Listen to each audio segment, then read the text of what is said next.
Bismillahirrahmanirrahim. Assalamualaikum warahmatullahi wabarakatuh. Innal hamdalillah wassalatu wassalamu ala Rasulillah wa ala alihi wa ashabihi wa mawalah. Wala haula wala quwata illa billah, amma ba'd. Alhamdulillah, para pemirsa yang dirahmati Allah Subhanahu wa taala, kembali kita berjumpa dalam kajian silsilah akidah, kajian dasar-dasar agama Islam yang selayaknya seorang muslim dia memahami dan mengetahui tentang dasar-dasar agamanya. Pada pertemuan yang lalu kita telah membahas insyaallah pembahasan yang berkaitan dengan ahamiyatul aqidah, tentang pentingnya akidah dan dari mana akidah ini kita harus kita ambil. Karena akidah yang merupakan pondasi agama kita tidak boleh sembarangan kita mengambilnya, dan kita mengambil dari dasar agama Islam yaitu kitabullah dan sunnah Rasulullah sallallahu alaihi wasallam sebagaimana telah difahami para salaful ummah. Karena itulah sebaik-baik perkara, sebagaimana ucapan seorang salaf, kullu khairin fi ittiba'i salaf wa kullu khairin fi ibtida'i al-khalaf. Sebaik-baik perkara adalah mengikuti salaf, dan seburuk-buruk perkara adalah apa yang diadakan oleh generasi yang akhir. Para pemirsa yang dirahmati Allah Subhanahu wa taala, pada kajian kita kali ini insyaallah kita akan mulai masuk pada pembahasan ini, rincian tentang akidah dan keimanan seorang muslim. Secara umum, bahwa akidah seorang muslim dia dibangun di atas usul akidah atau usul iman, dan usul iman sebagaimana dijelaskan oleh Allah Subhanahu wa taala dan Rasul sallallahu alaihi wasallam yang dikenal dengan istilah arkanul iman, dengan istilah rukun-rukun iman. Ini rukun iman yang 6 yang Allah Subhanahu wa taala menyatakan dalam ayatnya yang mulia, amana rasulu bima unsila ilaihi min rabbih wal mu'minun kullun amana billah wa malaikatihi wa kutubihi wa rusulihi la nufarriqu baina ahadin min rusulihi wa qalu sami'na wa ata'na ghufranaka rabbana wa ilaikal masir. Rasulullah SAW dan kaum mukminin mereka beriman kepada Allah Subhanahu wa taala, beriman kepada malaikatnya, beriman kepada kitab-kitabnya, beriman kepada para rasulnya, dan mereka tidak membeda-bedakan satu dengan yang lainnya. Dan mereka mengatakan sami'na wa ata'na ghufranaka rabbana wa ilaikal masir.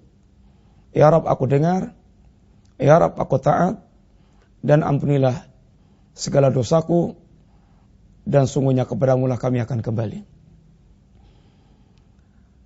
Demikian pula dalam ayat yang lainnya Allah katakan, wa may yakfur billah wa malaikati wa kutubi wa rusuli wal yaumil akhir faqad dhalla dhalalan ba'ida.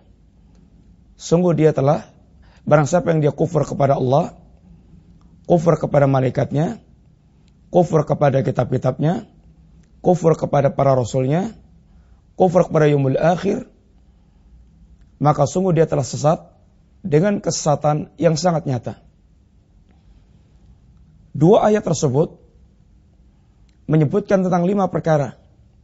Al-imanu billah, wal iman bi malaikati, wal iman bi kutubi, wal iman bi rusuli, wal iman bil yaumil akhir.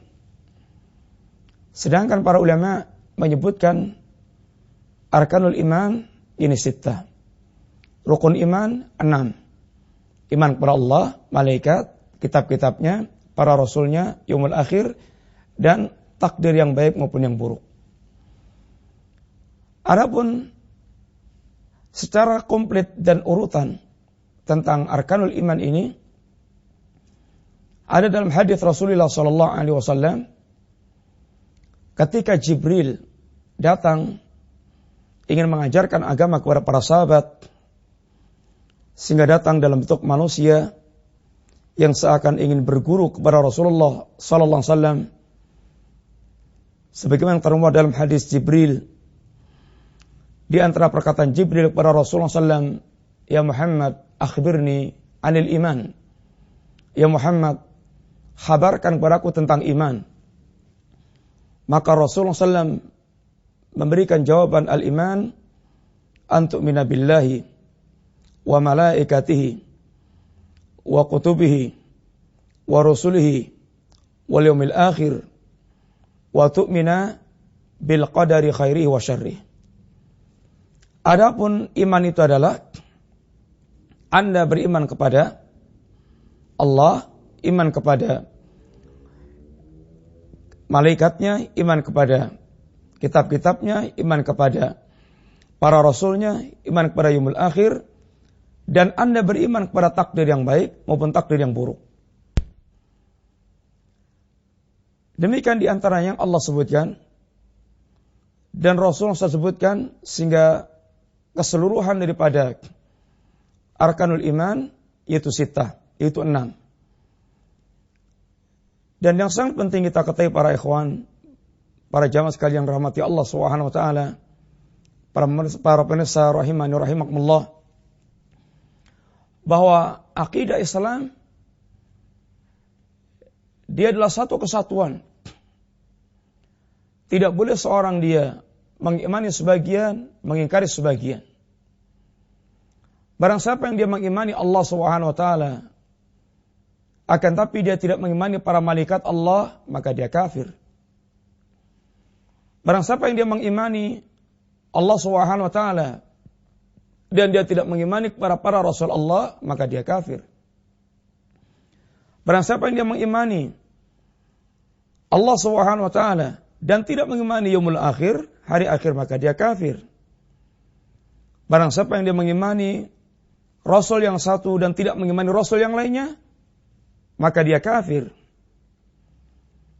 Maka Allah Subhanahu wa taala di antaranya mengatakan, "Innal ladzina kafaru billahi wa rusulihi wa yuriduna yufarriqu bainallahi wa rusulihi wa yaquluna nu'minu bi ba'dhin wa nakfuru bi ba'dhin wa yuriduna ayatakhidu baina dzalika sabila ulaika humul kafiruna haqqan wa a'tadna lil kafirina 'adzaban muhina." Sesungguhnya orang-orang mereka mengingkari Allah Subhanahu wa taala dan mengingkari rasulnya, dan dia ingin memisahkan antara Allah dan rasulnya dan para rasulnya, dan dia menginginkan dan mereka mengatakan kami mengimani sebagian dan kami mengingkari sebagian, dan mereka ingin mengambil jalan tengah. Maka Allah katakan, ulaika humul kafiruna haqqan, mereka itulah orang kafir yang sebenarnya, wa a'tadna lil kafirina adzaban muhinan, dan kami sediakan bagi orang kafir azab yang pedih. Para pemirsa yang dirahmati Allah, perhatikan bagaimana Allah Subhanahu wa taala tidak mengendaki keimanan sebagian-sebagian. Allah mengendaki keimanan yang utuh tanpa membeda-bedakan. Demikian pula ketika Allah mengatakan tentang suatu kaum yang mereka mendustakan satu rasul dan mendustakan rasul yang lainnya, atau mereka mendustakan satu rasul, dianggap oleh Allah dia telah mengingkari semua para rasul Allah Subhanahu wa taala. Kadzabat qaumun Nuhil mursalin, contoh di antaranya Allah mengatakan tentang kaumnya Nabiullah Nuh, ketika mereka mengingkari Nabiullah Nuh, satu nabi yang diingkari, akan Nabi Allah katakan kadzabat qaumun Nuh al-mursalin. Allah telah mengingkari kaumnya Nuh telah mengingkari, mendustakan al-mursalin, semua para utusan Allah Subhanahu wa taala. Padahal kenyataan yang ada pada saat itu, kaumnya Nuh hanya mengingkari Nabiullah Nuh. Akan tapi Allah mengatakan tentang kaumnya Nuh, dia telah mengingkari semua para utusan Allah Subhanahu wa ta'ala. Sehingga mengingkari satu rasul sama dengan mengingkari rasul yang lainnya dan semua para rasul yang lainnya. Karena seandainya dia mengimani satu rasul, pasti dia akan mengimani rasul yang lainnya. Karena semua rasul adalah utusan Allah Subhanahu wa ta'ala. Maka seandainya orang Yahudi dia mengimani Musa dan dia mengingkari Muhammad, maka dia kafir. Orang Nasrani mereka mengimani Nabiullah Isa dan dia mengingkari Nabiullah Muhammad SAW, maka dia kafir. Karena iman menuntut mengimani semua para Nabiullah alaihissalam.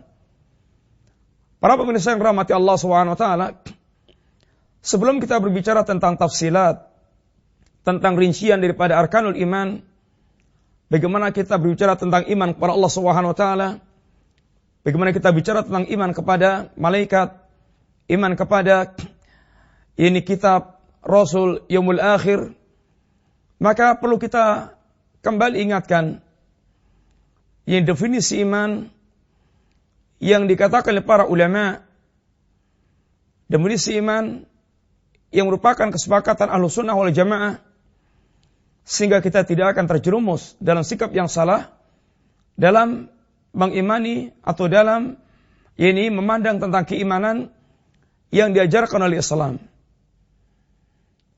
Dan definisi dimunculkan para ulama dalam rangka untuk menunjukkan bagaimana iman yang seharusnya kita wujudkan. Karena akan kita dapatkan di tengah-tengah umat ini orang-orang yang mereka menyimpang dan menyelisihi dari al-haq, termasuk diantaranya dalam masalah iman. Sehingga kita melihat fenomena sebagian umat yang mereka gampang sekali mengkafirkan kaum muslimin yang terjerumus dalam perbuatan dosa besar. Ini fenomena sebagian kaum muslimin. Dan ini sungguhnya merupakan buah dari kesalahan mereka dalam memandang ini iman. Sedangkan sebagian yang lainnya kita melihat sebagian umat ini dalam keadaan mereka sangat ceroboh dan sangat menganggap ringan tentang perbuatan-perbuatan maksiat. Yang demikian karena sungguhnya pula ada pemikiran yang salah tentang keimanan. Para ulama Islam yang dikenal dengan ulama Ahlussunnah wal Jamaah dari zaman ke zaman, maka mereka memberikan definisi iman dengan definisi yang merupakan kesimpulan dari pembahasan telaah seluruh dalil Alkitab dan Sunnah. Mereka mengatakan al-iman i'tiqadun fil qalb wa iqrarun bil lisan wa amalun bil jawari yazidu wa yanqus. Sesungguhnya iman adalah keyakinan dalam hati, dan iman adalah ucapan dengan lisan, dan iman adalah amalan dengan jawarih, dan iman itu bertambah dan berkurang. Ini definisi yang para ulama Ahlussunnah menyebutkan tentang definisi iman. Tidak dikatakan seorang mukmin yang diterima keimanannya kecuali dia mewujudkan perkara-perkara tersebut. Seandainya seorang dia hanya meyakini, maka dia belum dikatakan mukmin. Sampai dia betul-betul mengucapkan keimanan dia dan dia mewujudkan dalam amalan anggota jawari. Satu contoh di antaranya, kita lihat beberapa contoh. Abu Talib, paman Rasulullah SAW, dia mati dalam keadaan kafir. Dan Rasul menyebutkan Abu Talib, dia berada dalam neraka, walaupun dalam neraka yang paling ringan azabnya. Sedangkan Abu Talib, orang yang sungguhnya memiliki keyakinan tentang agama Rasulullah Muhammad SAW. Cobalah dengar apa ungkapan Abu Talib. mengungkapkan tentang apa yang menjadi pandangan dia tentang ajakan keponakannya, mengajak para kalimat Islam, kalimat iman. Apa katanya? Wa da'utani wa qad araftu annaka nasihi. Sungguh engkau menyuruh aku, engkau mengajakku, dan aku tahu bahwasanya engkau adalah sedang memberikan nasihat kepadaku. Wa qad sadaqta wa kunta thama aminan. Dan sungguh engkau adalah telah orang yang jujur. Dan lagi pula Anda seorang yang amin, seorang amanah yang terpercaya. Lihatlah bait pertama ini. Lihatlah kalimat yang pertama ini, bagaimana Abu Talib dia mengakui tentang kejujuran Rasulullah Muhammad SAW dan mengakui tentang amanahnya, al-aminnya Rasulullah SAW. Wa rabta dinan wa qad araftu annahu min khairi adyanil bariyah dinan. Dan engkau menawarkan agama kepadaku, sedangkan aku sungguh telah mengetahui bahwa agama yang kau tawarkan sebaik-baik agama yang ada di kalangan para makhluk. Lihatlah bagaimana Abu Talib dia mengetahui tentang benarnya agama Rasulullah SAW dan sebaik-baik agama. Laulal malamah wa hadara masabah, seandainya bukan karena celaan dan khawatir tentang celaan yang akan muncul, lawajadtani samhan bidzaka mubinan. Niscaya engkau akan dapatkan diriku orang betul-betul sangat menerima agama yang kau tawarkan. Para pemirsa, lihatlah, perhatikanlah bagaimana Abu Talib dia telah memiliki keyakinan tentang agama Rasulullah SAW, akan tapi sekedar keyakinan yang ada dalam hati mereka, dan dia tidak mengucapkan kalimat la ilaha illallah sebagai kalimat iman. Maka Abu Talib dia dikelompokkan orang kafir dan kekal dalam neraka.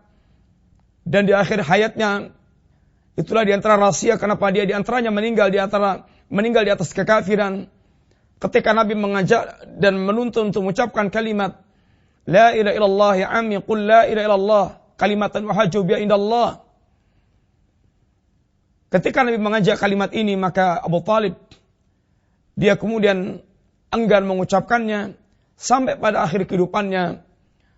Maka dia di atas agama Abdul Muttalib, agama kakek moyang, sehingga semata keyakinan dia la yanfa', tidak bermanfaat. Fir'aun, bagaimana di akhir hayatnya, dan sungguhnya dia hati kecilnya juga memiliki keyakinan. Sebagaimana Allah Azza wa Jalla mengungkapkan tentang Fir'aun, wajahadu biha wastaqanatha anfusuhum dzulman wa 'uluwan. Fir'aun dan kawan-kawannya mereka ini nampak memberikan penentangan kepada dakwah Nabi Musa alaihissalam, akan tapi sungguh-sungguhnya dalam hati dia ada keyakinan tentang benarnya apa yang dibawa oleh Rasulullah. Iblis dia pun bahkan mengakui dengan terang-terangan ketika ditanya Allah, kenapa engkau enggan sujud kepada Adam? Apa kata Iblis? Khalaqtani min nar wa khalaqtahu min tin. Ya Rabb, sesungguhnya engkau ciptakan aku dari api dan engkau ciptakan Adam dari tanah. Maka Iblis mengakui Allah SWT, akan pengakuannya la yanfa'. Demikian pula para pemirsa yang rahmati Allah, seandainya iman itu sekedar ucapan juga la yanfa'. Orang-orang munafik, orang yang mereka telah mengucapkan dengan lisannya kalimat syahadatain, orang munafik dia bergaul dengan kaum muslimin secara zahir, akan tapi orang munafik dia kosong hatinya dari keyakinan yang lurus. Allah Subhanahu wa taala telah memberitakan tentang dustana keimanan orang munafik. Idza ja'akal munafiquna qalu innaka la rasulullah wallahu ya'lamu innaka la rasuluh wallahu yashhadu innal munafiqina lakadzibun. Ketika orang munafik datang pada Nabi dan mereka bersaksi tentang kerasulan Nabi, engkau adalah utusan Allah, ya Rasulullah kami bersaksi engkau adalah utusan Allah. Allah mengetahui bahwasanya Muhammad Rasulullah SAW adalah utusan Allah SWT. Dan Allah bersaksi bahwa orang-orang munafik adalah pendusta. Kenapa Allah dustakan orang munafik? Karena yaquluna bi afwahihim ma laysa fi qulubihim. Orang munafik mereka mengucapkan dengan lisan-lisan mereka sesuatu yang tidak ada dalam hati mereka. Hati mereka kosong dari keyakinan yang lurus, walaupun lisan mereka mengucapkannya. Ma'asal muslimin rahimani wa rahimakumullah. Dan iman menuntut kita untuk beramal. Tidak hanya merupakan ucapan lisan, tidak hanya ucapan merupakan keyakinan hati, akan tapi hanya satu kesatuan antara i'tiqadan fil qalb, iqraran bil lisan, wa amalan bil jawarih. Karena sungguhnya Allah SWT akan membalas jannah di antaranya, ini jazaa'an bima kanu ya'malun. Jannah yang Allah berikan di antaranya merupakan balasan terhadap apa yang mereka amalkan. Insyaallah kita lanjutkan pembahasan kita tentang al-iman pada pertemuan yang akan datang bismillah. Wassallallahu ala nabiyyina Muhammadin wa ala alihi wa sahbihi wasallam. Assalamualaikum warahmatullahi wabarakatuh.